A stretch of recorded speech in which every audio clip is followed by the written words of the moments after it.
Welcome to the fourth of Tell Them South Carolina Sex Education Problem Local Forum Series, broadcasting live from the College of Charleston's Education Alumni Center. My name is Sharice Eatman, and I am the Policy and Research Associate with Tell Them. Tell Them is an e-advocacy network made up of more than 12,000 South Carolina voters who support responsible reproductive health policies. We are a program of the New Morning Foundation, a South Carolina-based nonprofit working to decrease unintended pregnancies in women under 30 and reduce the spread of STIs, including HIV, here in our state. Tonight's event is co-sponsored by Tell Them, New Morning Foundation, and the College of Charleston Center for Partnerships to Improve Education and Department of Health and Human Performance. I will now turn tonight's discussion over to our moderator, Carolyn Murray. Thank you.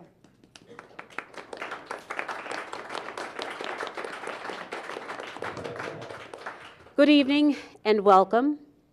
We are glad that you're here and glad to be a part of this discussion. We invite those watching through live stream to tweet your comments, and we will share those comments with the audience as well as our experts. During the next hour, I hope to help guide a discussion that focuses on sex education in South Carolina schools. Many of you are familiar with the crisis of teenage pregnancy in this country and certainly here in South Carolina. But it is not the only crisis, and one that certainly the New Morning Foundation and Tell Them Network wants you to be aware of. This is what the New Morning Foundation and Tell Them Network wants you to consider. 3 out of 10 young women in South Carolina will become pregnant by age 20.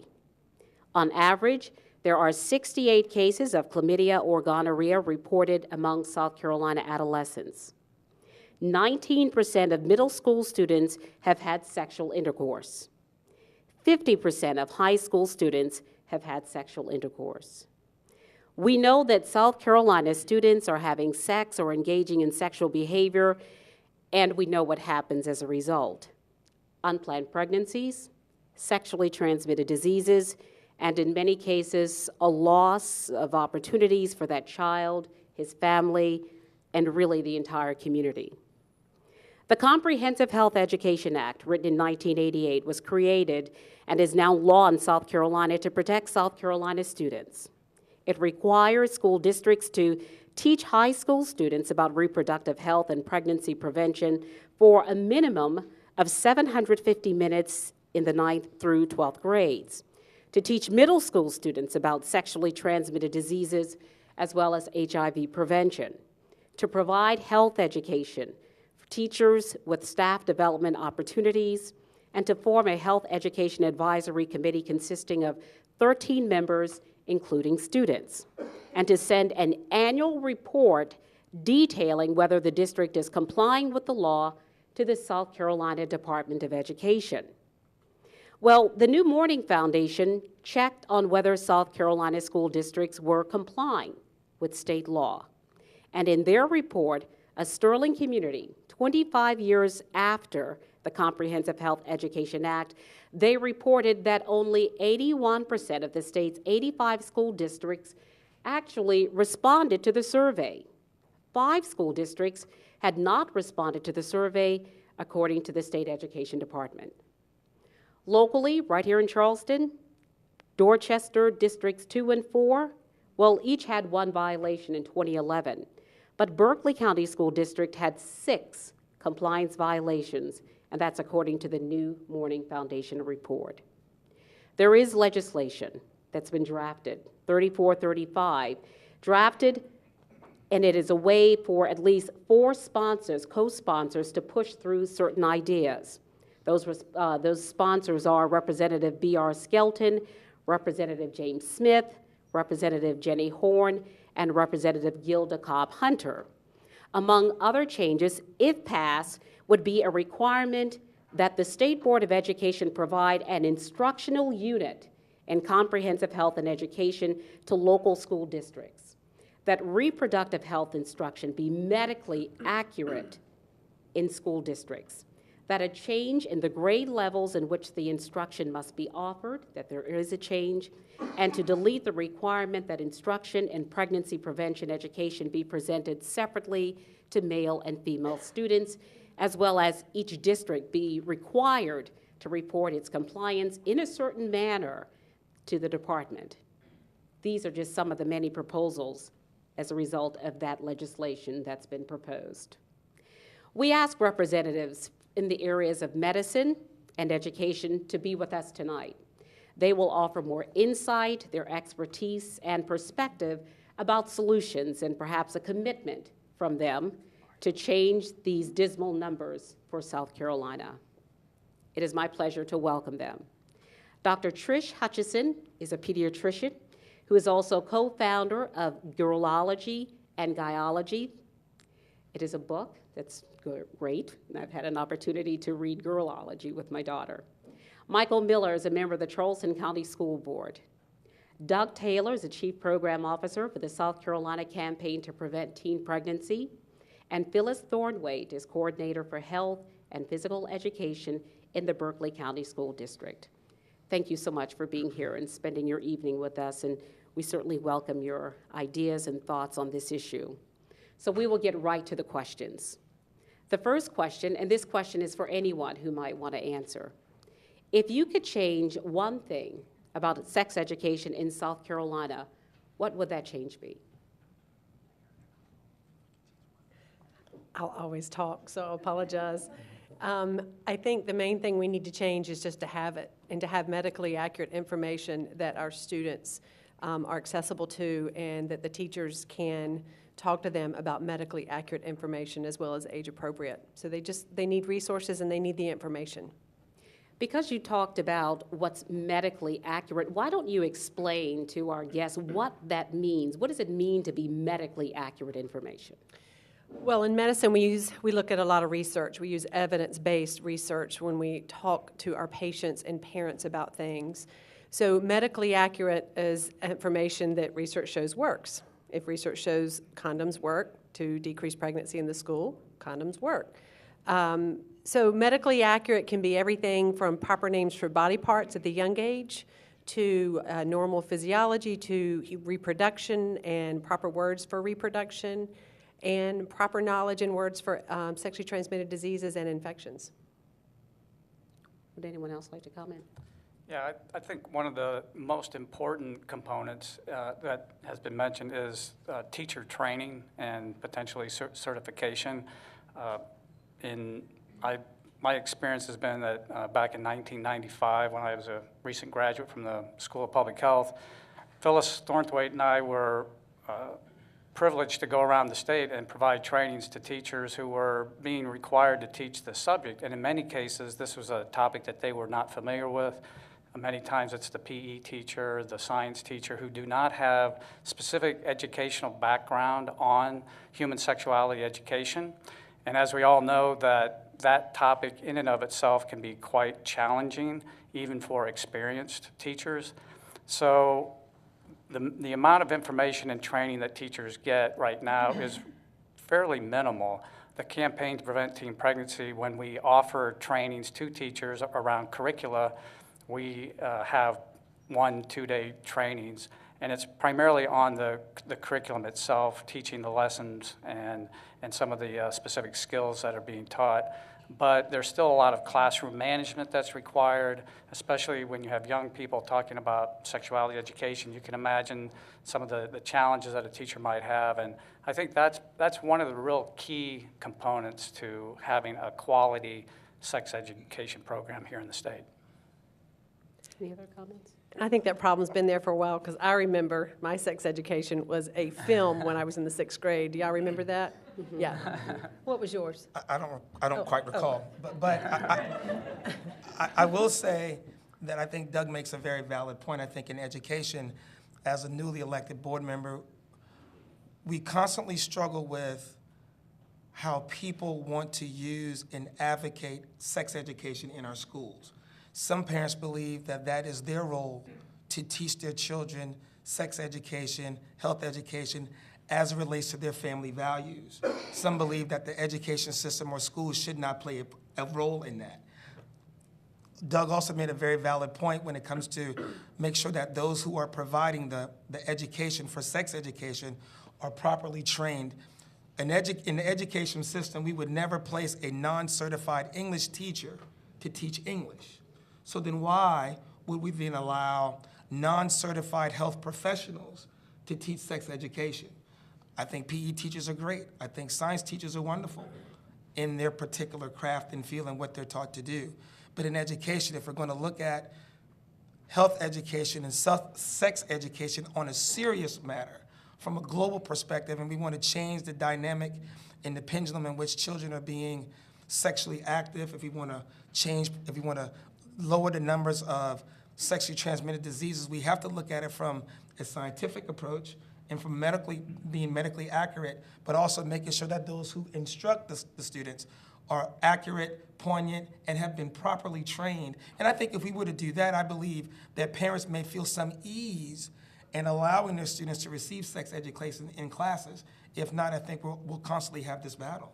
Ms. Thornthwaite, what's happening in Berkeley County? Oh, that's a $6 million question. I would like to go back to the question that you asked originally, and that is that, and to piggyback on what everyone else has said, and that is that the law has been into effect since 1988. There's never been any funding for it, and that makes it really, really difficult for schools to do what they need to do. We have the teachers, if we had those teachers that we could say, you're going to be the one teaching this, there would be consistency in who would be attending the training. And that would be really helpful because then they would know exactly what they're supposed to teach. And staff development is crucial. But when you're teaching someone who is going to, you know, I was just handed this to teach sex education, so I'm at this training. And it needs to be someone who is passionate about this. It can't be someone who's just thrown into it. There are some really outstanding health educators who would do an excellent job with this. And then you have to look at the schools are in such a bind with testing, and I'm not saying that justifies what is going on, but I am saying that there needs to be,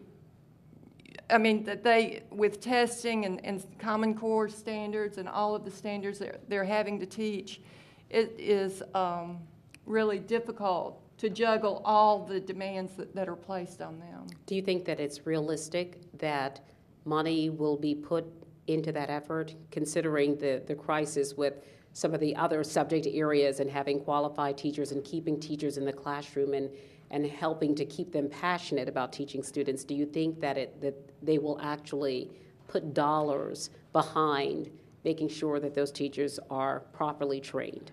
Probably not. But I think the thing that we need to do is look toward doing that. It is very, very difficult to continue to put things on these teachers to teach it. Like, for instance, if you have a physical education teacher and they are teaching health education, they're teaching physical education, they have to go to 2 staff development trainings. Which one are you going to choose? And then if they're coaches, they have to be somewhere to coach in the afternoon. I'm just saying if there was some way to figure out how to do this, so that you know, even if they had, I know that Greenfield, one of the things that they do, which I think is a beginning, is they have like 3 or 4 people who go out and they do the sex education in all of the schools. That's my understanding. I don't know if they still have that, but I think that's a good beginning. At least you've got some consistency with who's being trained and who's doing the teaching. What are some of the risks associated with allowing parents to have sole control and responsibility of teaching children sex education? Certainly the children will have some degree of that being in the home. Is there a risk without balancing that with knowing that there is a trained professional who's providing information that is medically accurate? I think our job is to really do an extension of what the parent is doing. We're trying to keep those kids safe, and I think that's what parents would want. And I think parents have a vital part in what they do when they teach their values at home. But they also need to see the other part of that. One day, their children are going to be making decisions, and they're not going to be there for that. Could I just make a comment related to that? I'm a parent of 2 daughters, 11 and 9, and I'm in this field. I've been in this field for a long time, and I don't even think I do a very good job of educating my kids. So as a parent, I don't think parents are really well equipped. It was just mentioned previously that what did we receive in school? Not a whole lot. A film strip. A film strip, or maybe a little bit more than that. And our children, a lot of times, don't feel comfortable hearing anything that we have to say around this topic. So the schools can really reinforce and ensure that they're getting accurate information, because the other concern is we know they're going to hear it from their peers. And we are always concerned about what that looks like and what that sounds like. Should the attention that's paid to this area be given the same considerations as the other subject areas that students have every day? I'm talking science, English, math. Should it be given that same amount of attention? I believe so, maybe even a little more. Phyliss made a And good, why do you believe that, Michael? I think if you look at the studies, you look at the number of teenage pregnancies we're having currently throughout our state, more so maybe in some of our urban areas and more Hispanic areas. I think all of us who understand the importance of healthy sex activities, we realize that mistakes happen, but if you're educated or if you have proper education as it pertains to sex education, sexual awareness, STDs, prevention, hopefully we can then curb some of the ills that happen as a result of becoming a teenage parent. Teenage parents may be less likely to graduate from high school, more likely to be on government assistance, less likely to have a fruitful multiple. There's so many other variables that are linked to unhealthy sexual activity. So just like we have Common Core for English and math and science and history, I truly believe that there ought to be a more poignant approach to sex education, because if not, we all understand what the ramifications of those will be if we don't address it. So if we know what's going to happen down the road, we're adults, we know our children may not have that idea, they might not have the inclination. I have a 4-year-old daughter too, and my wife and I, we have the conversation just about accurate terminology for body parts. I believe that's where it starts. I believe that parents teach, but we send our children to school to get educated. And I believe if we do a very good job at that, at least the children can say, well, my friend told me that if you do this, this won't happen. That information has to be accurate. But I also think parents have to feel secure that the information that their children are going to receive is going to be accurate.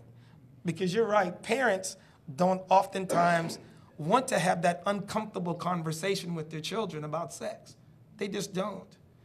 I think that perhaps, Trish, you can probably address some of those issues with the conversations that you have with mothers and daughters and fathers and sons. But one thing that I do want to spend some time talking about is state law. There is state law that is supposed to help families through this process, but it doesn't seem to be doing that. What can be done to perhaps standardize this so that we know what's being taught? Well, should it be standardized? Should school districts have the same policies? Should what's happening in Allendale County happen in Charleston County, happen in Berkeley County, happen in Jasper County? Should the dialogue be the same or at least very similar? Well, I don't know if the dialogue would be the same. We would hope it would be. But to Phyllis's point, there needs to be consistency.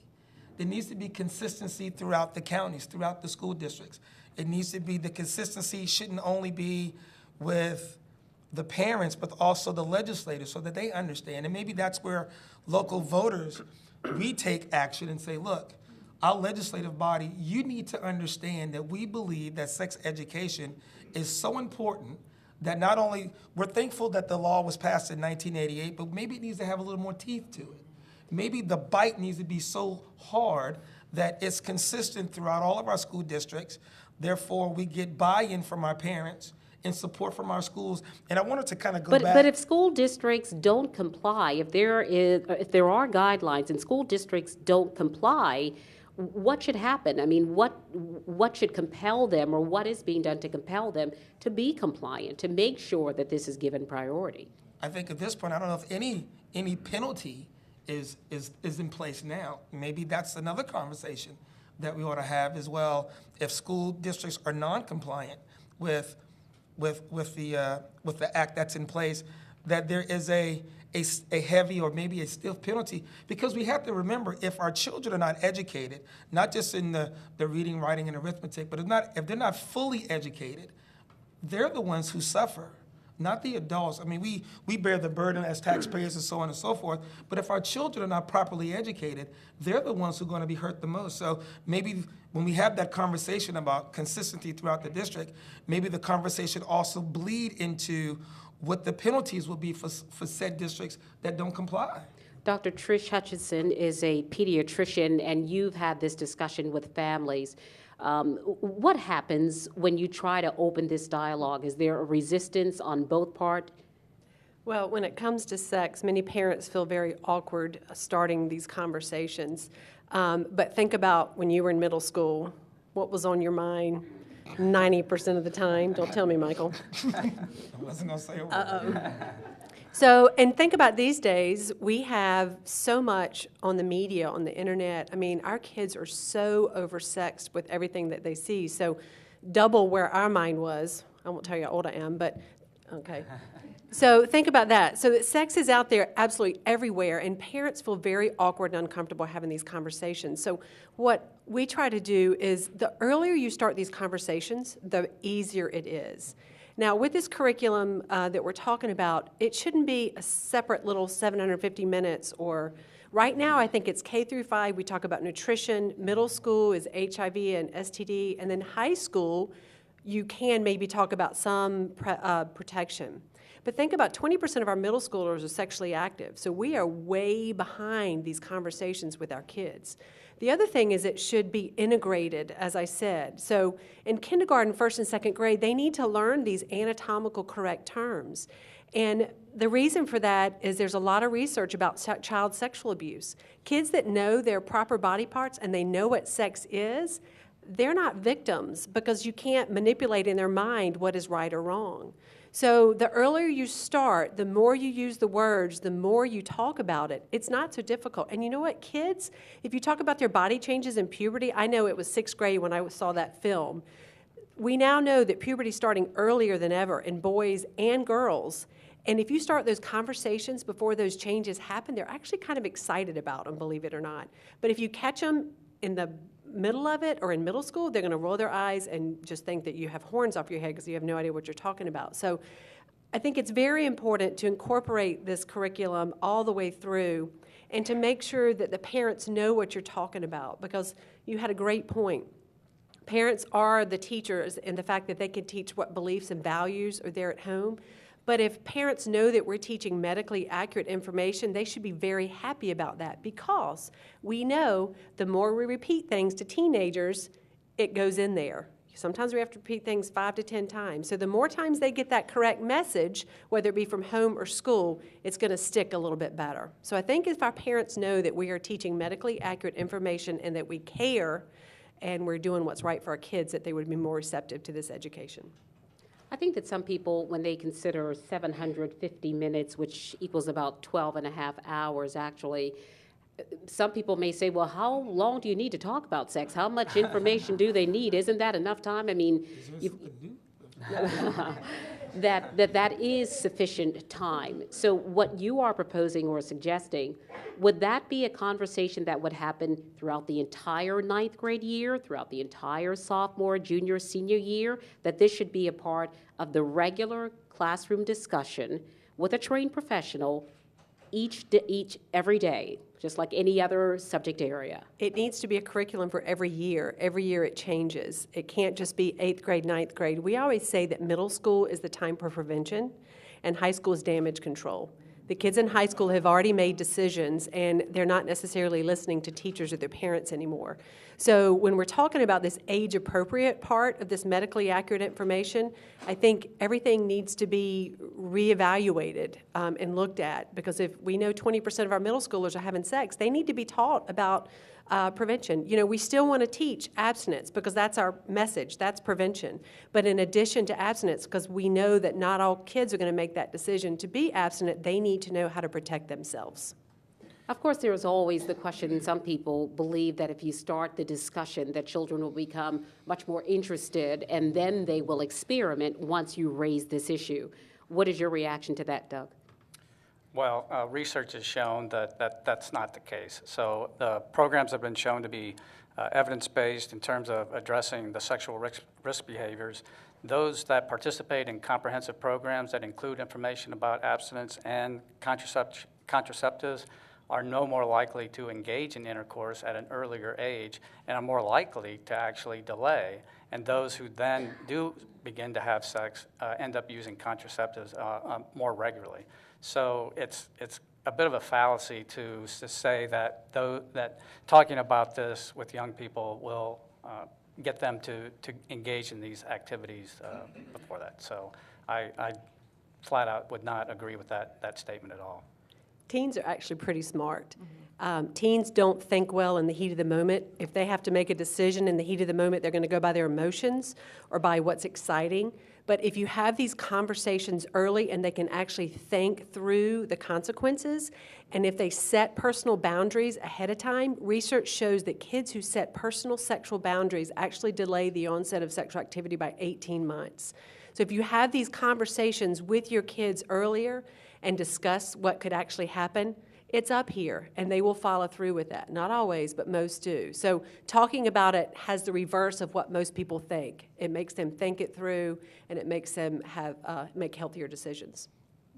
When I was told I was going to be a panelist, or when I was asked to be a panelist, I should say, I started having the conversation with friends of mine and people who have children in Charleston County School District. So I started asking the question like, do you think sex education ought to be a class like English 1, algebra, that students take every year for 4 years of high school? Some parents were like, well, I can see why that might be a good idea. Some question the validity of the teaching and how they were trained. But then when I changed the conversation to, do you think engaging your children in the conversation of healthy sexual activity, sexual education, do you think that starts or jumpstarts their ability to want to engage in sex? And from what I gather, most parents are in the dark. They really think, my child's not having sex. So the first thing then I asked, when you were that age, what were you doing and thinking at that age? What would make you think that your child is any different than we were when we were that age? I had a conversation before I came here today with a friend of mine who works at one of the local elementary schools, and we were having a conversation about sex education, and she said, well, Michael, you know, it might not be a bad idea to rev up the conversation we have for our kindergarten through fifth graders because of exposure through TV and internet and music. Our children are more knowledgeable, not necessarily in a good way. When it comes to sex and sexual activity, they're almost numb to it. So if we don't start that conversation earlier, if we don't believe, we have to first believe that they need the conversation.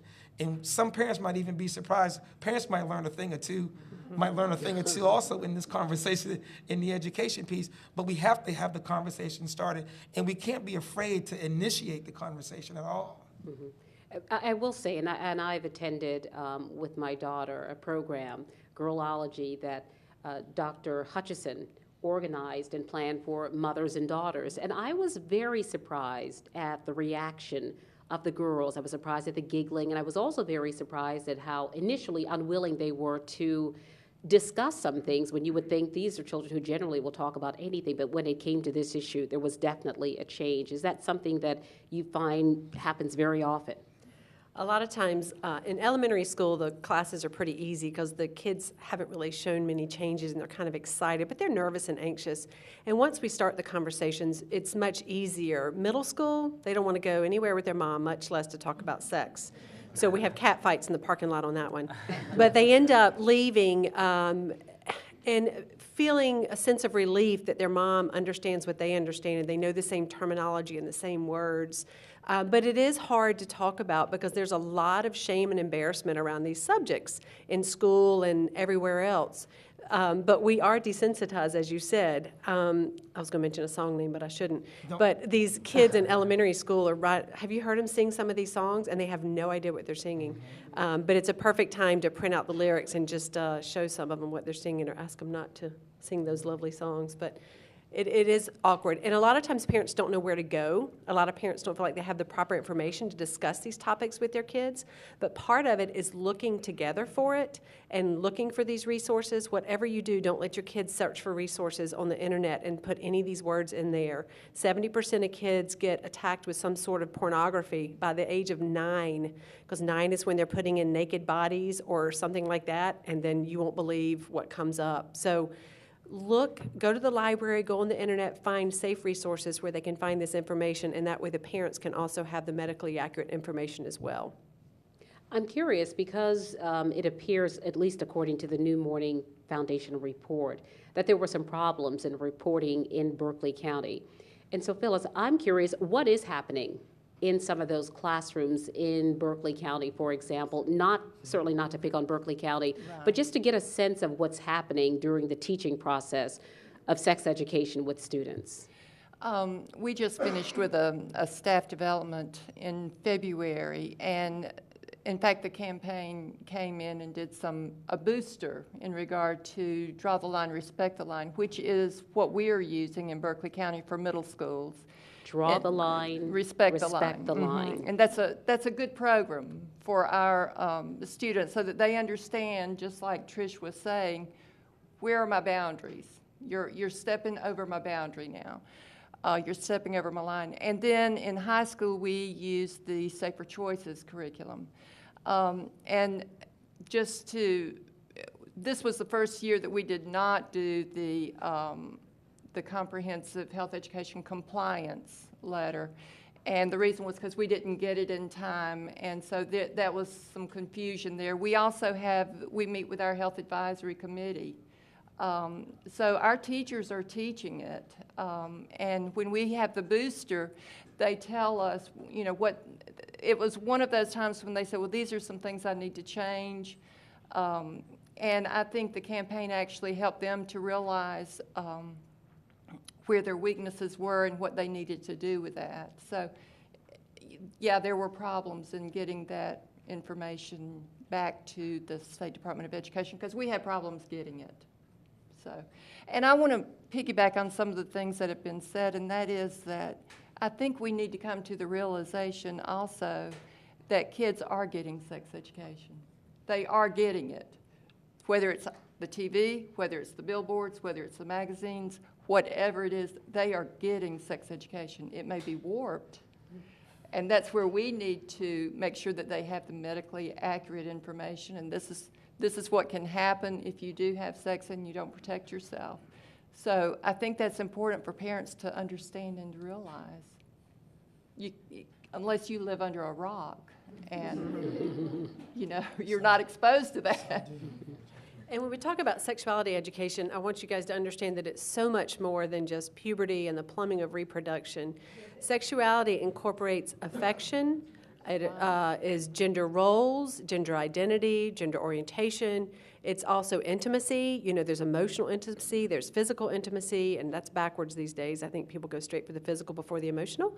But it's what's wrong with that? Did you just say that? Mm-hmm. Mama, you need to talk to him.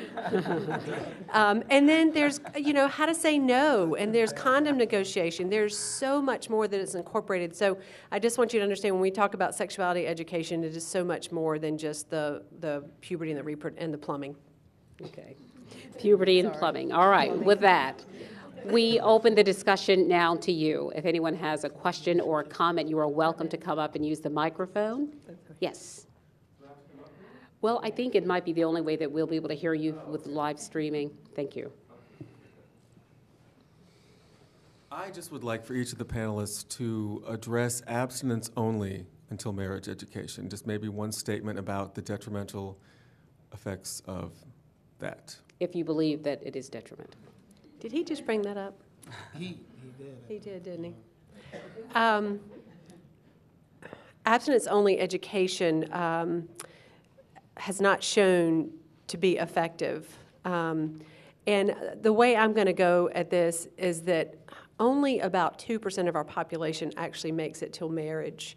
And about 4 generations ago, only about 10%. So it's a way to set up our kids sometimes for a sense of failure. So I don't know if that's a realistic goal. I think if that's what you believe in, that's something that should be taught at home under those beliefs and values. But within the school, medically accurate information needs to be taught in case other kids decide to experiment with early sexual activity. To piggyback off of Trish, I believe one of the biggest obstacles with teaching abstinence only is that I believe sometimes that is a family value that parents instill in their children because they believe and know abstinence to work. Unfortunately, that might not be enough information for children to have to make those decisions when they're emotionally connected with somebody or they're physically connected to somebody. From an education standpoint, we live in America, but we don't only teach American Lit. We teach European Lit. The point is that it has to be a broader conversation. I believe some families believe that abstinence will sustain their children forever, and it will if they do that. But what happens if they don't? Those children also need to have the accurate, age-appropriate, medically based information to make those kind of decisions for themselves. Thank you. I actually have several statements because I saw your newspaper ad about tonight, and so I did a little bit of research so I could come prepared. So excuse me while I look through some of this. I figured that the topic of abstinence education would probably come up, and that probably somebody would say that it doesn't work or that it's not evidence-based. And in looking through all of the websites that the campaign has, and it led me at some point to the Office of Adolescent Health at the federal level, where it lists 31 proven effective teen pregnancy programs. And one of those evidence-based, medically accurate teen pregnancy prevention programs that is evidence-based and proven effective is the Heritage Keepers Abstinence Program, which is actually a South Carolina homegrown program. So there's proof that an abstinence-only curriculum is effective and evidence-based and medically accurate. So I just feel like it's unfair for anybody to say that it doesn't work because the federal government does recognize that it does work. So I just wanted to put that out there. Where's the proof of that? Can you give us the proof? Yes, I can. It's on the Office of Adolescent Health on their website, where they list those 31 proven effective programs that they went through rigorous evaluation. And it shows that the students who went through the program were 67% less likely to initiate sex than non-program students. So if you were to look on, it's a federal government website showing that it went through rigorous evaluation. The study is on there. Yes, there's only one abstinence program listed out of the 31 effective, but at least there's one, so it's a fallacy to say that no abstinence programs work. So I just wanted to put that there. And I don't think we're here to argue whether abstinence only works or doesn't work. I think that we're all here to be advocates for our youth, and I just want us to realize that I think our teens, they need accurate information, and they need to understand how their body works and how to protect themselves. So I'm not here to argue either way. Doug, you might want to piggyback on that. No, I think as it relates to the law, one of the things that was mentioned earlier is local control. So as part of the law, each school district is required to have a 13-member comprehensive health education advisory committee, And through that committee, they are to review curricula, sex education materials, and make recommendations to the school board on what they believe is the most appropriate information. Given that the law itself allows for comprehensive health education, it's really up to each school, local community, to make a decision on what is the best curriculum for them to use, given the needs of their students and what they see in their community, the parents' values, what they're sharing with this committee. This committee requires at least 2 parents, 2 or 3 clergy, school personnel. So it's a diverse group of community leaders.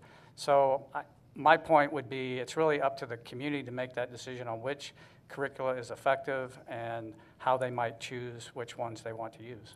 But a school district wouldn't be prevented from choosing an abstinence-only curriculum and then also choosing an additional curriculum. Is that correct?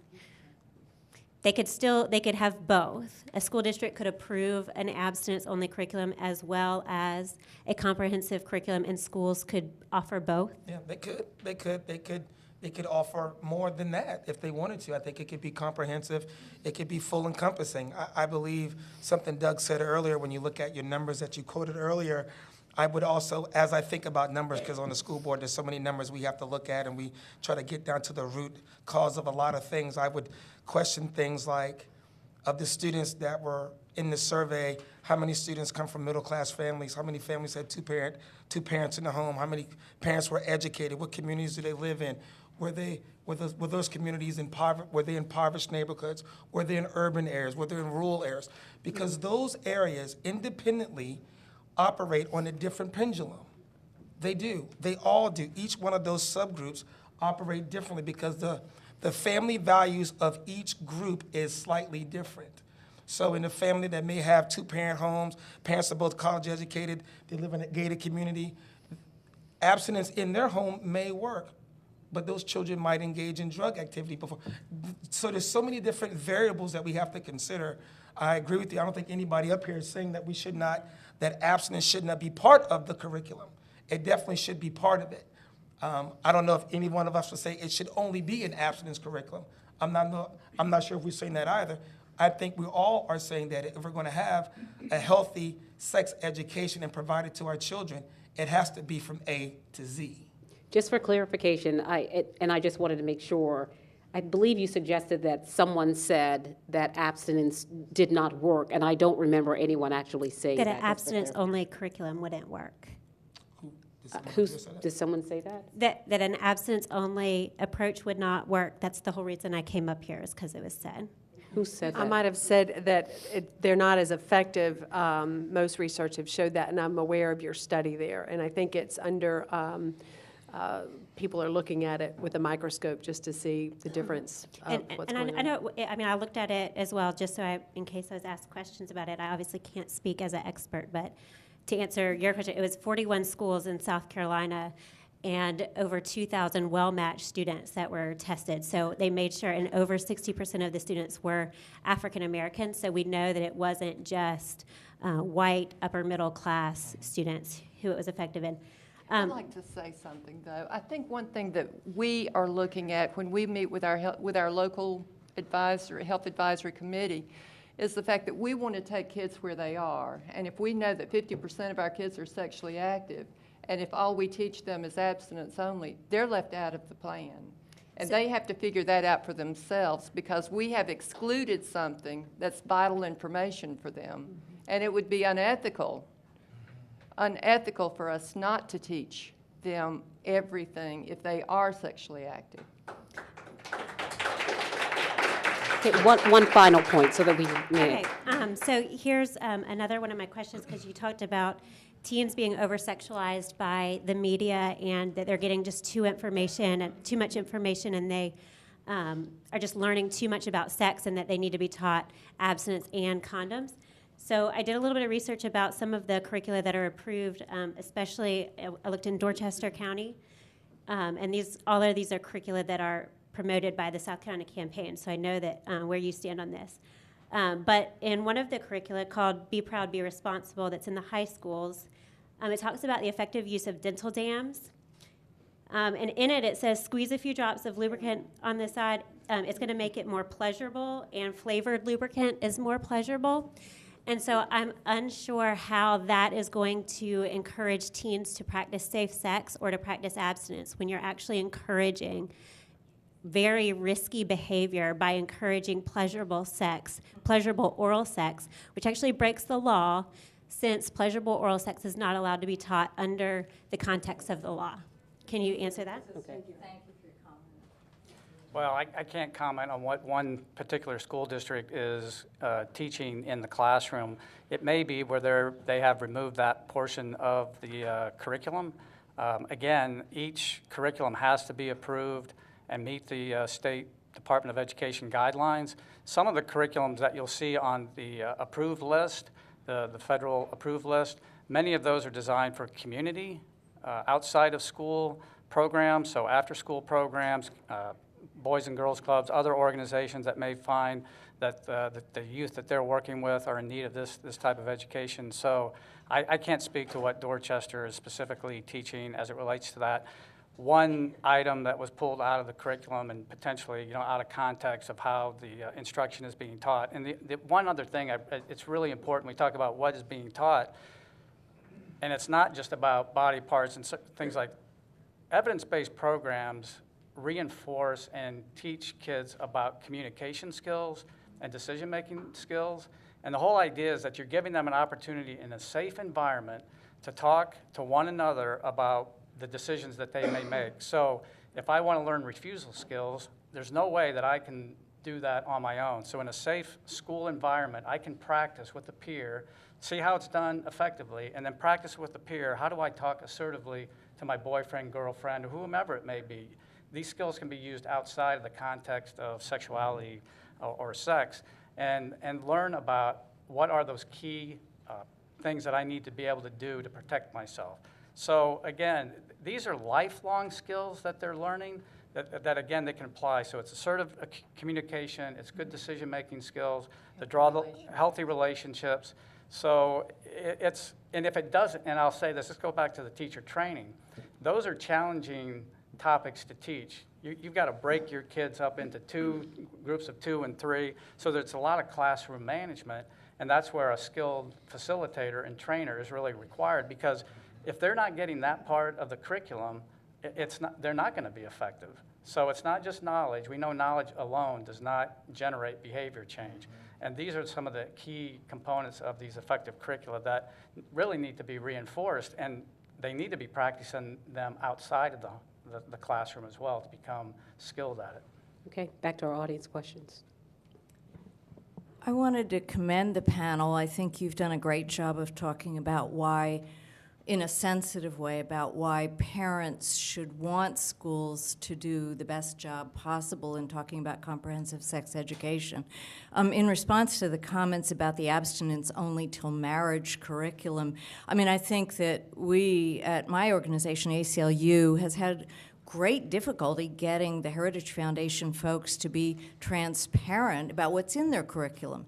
I personally, as a parent, as a taxpayer, as a voter, am not happy with the idea that that's even offered in a school district where I don't know what is being taught in that curriculum.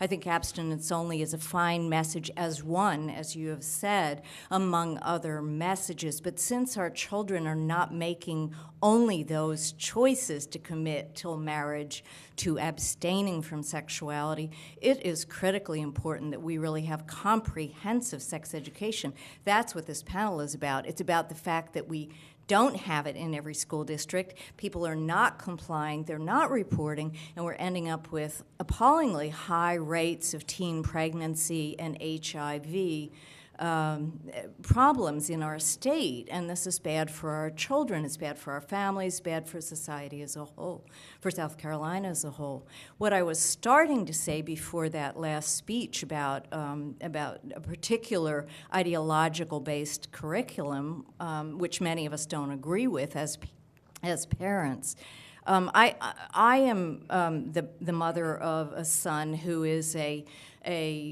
athlete, a fraternity member, and so on. My concern is that he not learn sexuality from his peers only.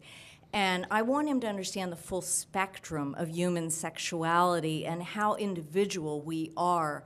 And I can only do so much in having those conversations with him. And so I'm curious as to your thoughts about how we're doing in South Carolina with teaching the full spectrum of sexuality, which is not just binary. It's not just men and women. It's not just heterosexual. It's to be fully human. It's much broader than that. And I think to prepare people for the world, to prepare people to live in South Carolina in the 21st century, we have to have those conversations when they are ready, age appropriate. But we need to make people feel welcome and feel that they are accepted and that they are within the range of human normalcy. And I'm just wondering how we're doing on that in our sex education. Thank you. We only have a few minutes, and we certainly have many people who would like to comment. So if you would just consider your response so that we can allow as many people to make a comment or ask a question as possible. From an education standpoint, I think we're probably doing okay with the question mark, but we could do a whole lot better. We really could from an educational standpoint. Again, South Carolina, but Charleston in particular, is the Bible Belt. And in that Bible Belt, people are still very, very leery about having an open conversation with their children or even with adults their own age about sex and sexuality and sex education. So there's a lot of obstacles to overcome.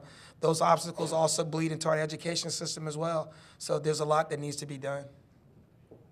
Yes. My thing was about money, that there was no money for teachers.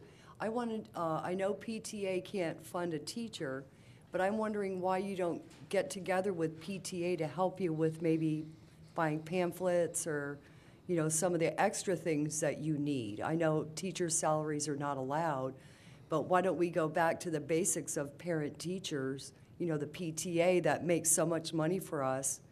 Can't some of that money be put towards this? I think it goes back to what Doug said, and that is that they need the opportunity to be able to practice these skills. It's not so much about the pamphlets. No, but I know that you need the education, the books and all that to go with what they're being taught. So I'm wondering if there's some way to connect with some of the organizations that are already involved in the school for them to help you. The schools, their PTAs make a lot of money that go back into the school. And I think that some of that money's gotten away from what it's really meant for parent-teacher connection for our kids. So that's why I'm wondering if we could connect with them, would they be of a good help to us? I think in some schools that may be a possibility, but we have, just like Charleston does, we have a lot of rural schools, and they don't have a strong PTA or PTO. But I think you have a valid point that there certainly could be some collaboration. Right, or work with the schools that have more of an income from that, and it to be a goal towards helping all schools, not just their particular school. Just food for thought. Yeah. Thank you. Thank you. Hi. I wanted to address the issue of abstinence-only education from a scientific perspective, if I may just make a comment. My name is Dr. Jenna Badley. I'm a psychological scientist as well as a psychologist at the VA currently. And in my scientific training, one of the things that was very clear was that you really need to have replication across different studies for something to be sort of demonstrated as effective, right? And it concerns me very much that there's only one abstinence-only education program across multiple studies that have been conducted to see if abstinence-only education works. And that is a result, considering the number of studies that have been done, that could very easily be due to chance. And so from a scientific perspective, it's not clear to me that there is sufficient evidence across multiple abstinence-only education programs that I would feel comfortable with my children being taught in that manner. That's all. Thank you. Thank you. Once again, I want to talk about abstinence education as well. It's interesting what the doctor just mentioned, because in Mississippi, there's a doctor called Dr. Frida Bush who actually taught abstinence only. And it actually worked. In the state of Mississippi, the pregnancy rate actually decreased. The birth rate increased, which that was due to less abortions, but the pregnancy rate did decrease. And my question is, I did some research on the website in reference to the H3435 bill that's due to be voted on in April in South Carolina. And my concern is, according to the website, it does seem as though the organization Tell Them South Carolina is trying to push out abstinence only altogether. And I mean, I heard what everybody said, that you want to include it and not let it be the only thing. And I understand that this is America, everybody has different views. I understand that. But looking on the website, it looks as though abstinence only is trying to be pushed out altogether, and that concerns me. And am I missing something? Am I seeing that on the website, or can you elaborate on that, please? Well, my interpretation of the legislation was that's not the intent. Again, we've all said, and the law currently says that abstinence needs to be an emphasis. And I haven't read anywhere in the legislation that they wanted to change that particular aspect of it. I mean, the medical accuracy is an important component, but there's medical accurate abstinence information, right? So I did not interpret that information as well. And I was trying to pull it up on my cell phone, and it's ancient, so I couldn't get it up on my cell phone. But yeah, I did see that, and it mentioned even the organization, Heritage Keepers, that definitely that the name was on there, that was going to be pushed out of South Carolina. And with it being a federally proven curriculum, why would we be trying to push that out instead of include it in everything else that's being taught? Is this my concern?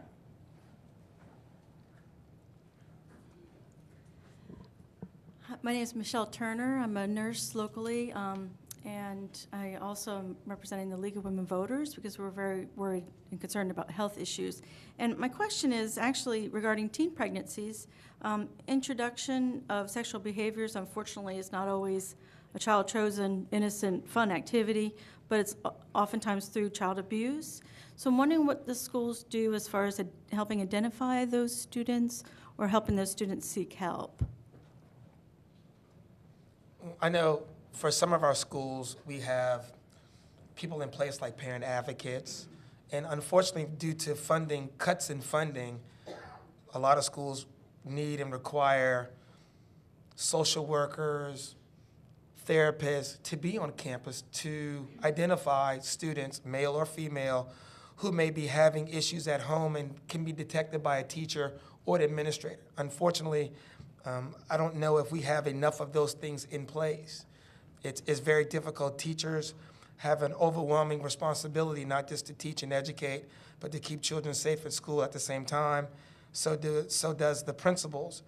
But when there's not enough support on our campuses to help identify issues that our children are going through, unfortunately, those children they have to walk alone, unfortunately. That's why funding is so extremely critical, not just for teachers and training, but also for non-certified teachers to be in our schools to help facilitate the needs of our students. Because a lot of our students need more support than we could ever imagine. A lot of our students are dealing with things. I'm in my 40s, and a lot of our students who are in our middle schools and higher school are dealing with issues that are beyond my concept, and I'm in my 40s. So we just don't have enough support. We need the support. We need the funding so we can employ the right people on our campuses to ensure our students are getting the right kind of education from the sex and health part of it, but also to help us identify issues that you just mentioned. And I think that's an important part of that age-appropriate information that needs to be incorporated into our curriculum. Hi, my name is Amy Lasser. I'm a member of the Charleston County Council to Prevent Teen Pregnancy. And I just taught a lesson from a comprehensive reproductive health curriculum today, and it's reducing the risk. And in my experience with safer choices, with reducing the risk, with making a difference, with making proud choices, with all these different curriculum, abstinence is always a message. In reducing the risk, there are 16 lessons, and I think I can say with 100% accuracy that abstinence is a part of every single lesson. So there may be legislation that I don't know whether it's trying to push it out completely, abstinence-only education, but abstinence doesn't go away if we get rid of abstinence-only education. It's still a part of it. We're just giving them all the information to address those 50% of students that Phyliss mentioned that are actually having sex already. Thank you. And I think you can You can, I'm sorry. I think there is a place for abstinence only. Like when you're looking at 5th graders, 6th graders, those kids are not even, most of them are not even thinking anything in regard to sexuality. So you're just trying to say, you know, you need to make sure that you take care of yourself, that no one touches you, and you just continue with that message. But that would be at an early age. By the time they get to 7th and 8th grade, they're thinking sex. And then it continues. I know I already spoke. I want to say real quickly that I think everyone in this room agrees that abstinence should be the first choice and is the best choice. But why wouldn't we educate our youth about facts about their bodies and sex so that they can protect themselves from pregnancy and disease? I mean, that's just all I wanted to say.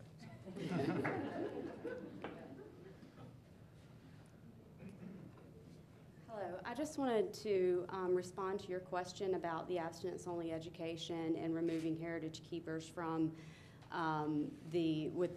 concerning House Bill 3435. The bill was not in any way, or amendment to the Comprehensive Health Education Act was not designed to remove heritage keepers from, you know, the classroom. It was really, and if you read the actual bill, it'll say that abstinence must be strongly emphasized. The language around abstinence actually, curriculum emphasizing abstinence was actually left in the bill. There was no strike of that information. I'm also very familiar with the Tell Them website, and the mission of Tell Them is to reinforce the need for comprehensive health education. So it's not about saying, again, like many of the other people that stepped forward said, it's not about saying abstinence is bad. It's about really addressing a very important issue in this community and making sure that young people have the full scope of information. So I'm sorry if the website misled you in any way, and I'm glad to talk to you more about it if you like. But I again want to reinforce what many people have said, and would encourage you to really look at the bill, because the bill really focuses on accountability, making sure school districts are complying with the actual act, again, to make sure that the teachers who are delivering this instruction are trained, because again, we need trained teachers, and to ensure medical accuracy. And I would assume that anybody, no matter what walk of life, you would want medically accurate, factual information, right? Unbiased information that's fact-driven. So that's really what the bill is about. And I'm happy to take any other questions about it, but I want to say thank you to our panelists. Do you have a Thank you. I am Beth Lewis. I'm an educator in health. I have done this for the past 21 years. Abstinence is my focus, but I teach it all. I have seen it all, from a 7th grader pregnant, watching her go and embarrassed to nurse her child. So my question is, how do I get to every student? Because the schools are not putting them in my classroom. And they're in these, you know, it's not that I want to knock band and chorus, but if kids are taking year-long courses, I never see them. They don't get that message. And I'm sorry, you're not going to die if you don't know how to play the tuba. But you are going to die if you get a sexually transmitted disease. And we've got throat cancer now is the #1, and we've got it in middle school because these kids are engaging in oral sex. And if it teaches them a diddle damn, then I'm going to teach it so they don't get throat cancer because they contracted the HPV virus and they have syphilis, or, excuse me, they have the genital warts on the throat. So I'm going to teach them what I need to teach them to keep them safe. But my goal is to get them in my classroom, get more educators out there to teach them. And I have 2 teenagers, and I know what's out there, and I know what's going on. And I just hope that the bill goes through, everything gets through, because as a health educator, you know, I don't care how smart you are, the STDs will kill you. So thank you very much.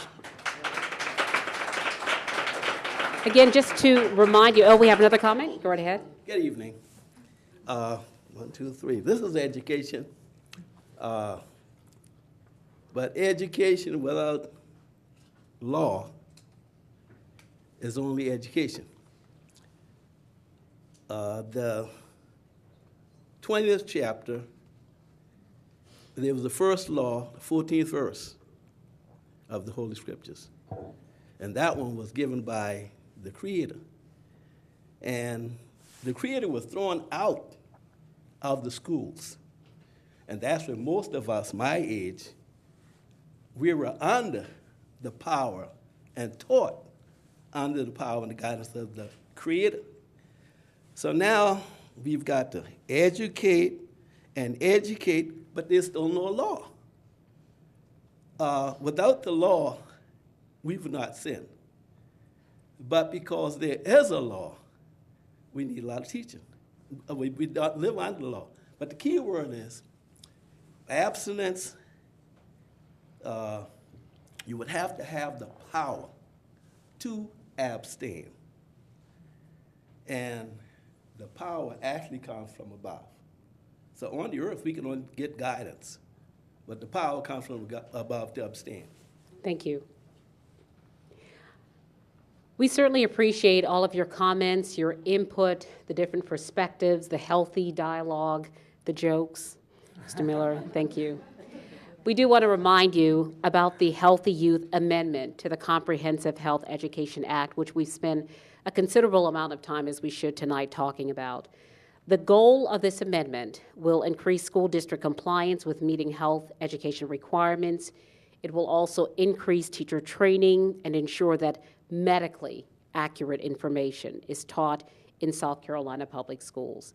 And with that, we ask for a final sentence or two from our panelists, and we certainly appreciate you being here tonight, taking on some of the challenging issues, and offering your perspective, and also perhaps giving us insight as to how we can continue this conversation and move forward in helping our students.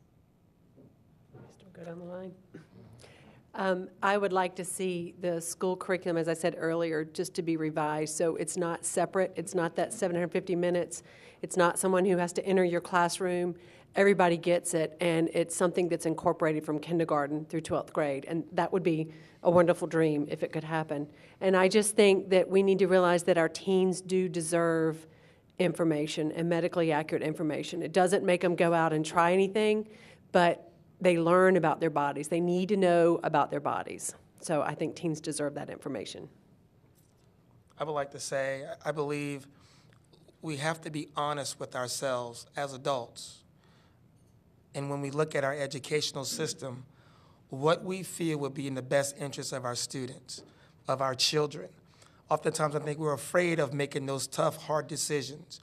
We believe wholeheartedly, we cling to our family values, and we hold those truth, and we give those to our children. And those are great things. We have to give them those.